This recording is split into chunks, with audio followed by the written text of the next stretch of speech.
আসসালামু আলাইকুম আপু, আপনাদের অনেক কষ্ট হচ্ছে। আমরা চাই পানি এবং যে সংকটগুলো এখন তৈরি হয়েছে সেটা নিয়ে আমরা কাজ করতেছি। টানা ভারী বর্ষণে রাজধানীর বিভিন্ন এলাকার মতো ঢাকা বিশ্ববিদ্যালয় ক্যাম্পাসও জলবদ্ধতায় বিপর্যস্ত। কুয়েত মৈত্রী হল, ফজিলাতুন্নেসা মুজিব হল, ডক্টর মোহাম্মদ শহীদুল্লাহ হল সহ বিভিন্ন আবাসিক হল ও সড়কে পানি জমে শিক্ষার্থীদের স্বাভাবিক চলাচল ব্যাহত হচ্ছে। ক্লাস, পরীক্ষা ও দৈনন্দিন কার্যক্রমে চরম ভোগান্তিতে পড়েছেন শিক্ষার্থীরা। পরিস্থিতি মোকাবেলায় জলাবদ্ধ এলাকাগুলো পরিদর্শন করেন ঢাকা বিশ্ববিদ্যালয়ের কেন্দ্রীয় ছাত্র সংসদ ও বিভিন্ন হল সংসদের নেতারা।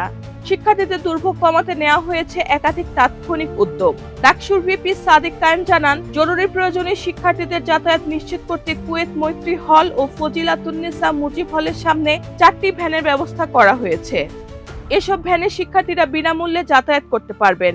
পাশাপাশি বিশ্ববিদ্যালয়ের বাসের ট্রিপও বাড়ানো হয়েছে। বিদ্যুৎ বিচ্ছিন্নতার কারণে আবাসিক হলে শিক্ষার্থীদের দুর্ভোগ কমাতে জেনারেটরের মাধ্যমে বিকল্প বিদ্যুৎ সরবরাহ ও প্রয়োজনীয় মোমবাতির ব্যবস্থা করা হচ্ছে। বিশুদ্ধ পানির সংকট মোকাবেলায় শিক্ষার্থীদের জন্য সুপেয় পানি ও শুকনো খাবার বিতরণের উদ্যোগ নেওয়া হয়েছে। ওয়াসার সহযোগিতায় ক্যাম্পাসে আনা হয়েছে 2 গাড়ি বিশুদ্ধ পানি। এদিকে দ্রুত পানি নিষ্কাশনের জন্য বিশ্ববিদ্যালয় প্রশাসন, স্টেট অফিস ও দক্ষিণ সিটি কর্পোরেশনের সঙ্গে সমন্বয় করে কাজ করার আহ্বান জানিয়েছে ডাকসু।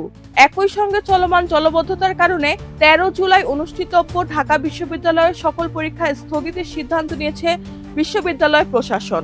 ডাকসুর নেতারা বলেন, প্রতি বর্ষায় একই ধরনের জলবদ্ধতা সৃষ্টি হলেও এর স্থায়ী সমাধানে কার্যকর উদ্যোগ এখনো দৃশ্যমান নয়।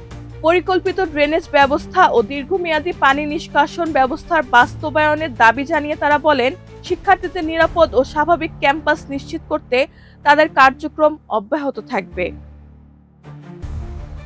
রেহানা বেগম, প্রজন্ম 24।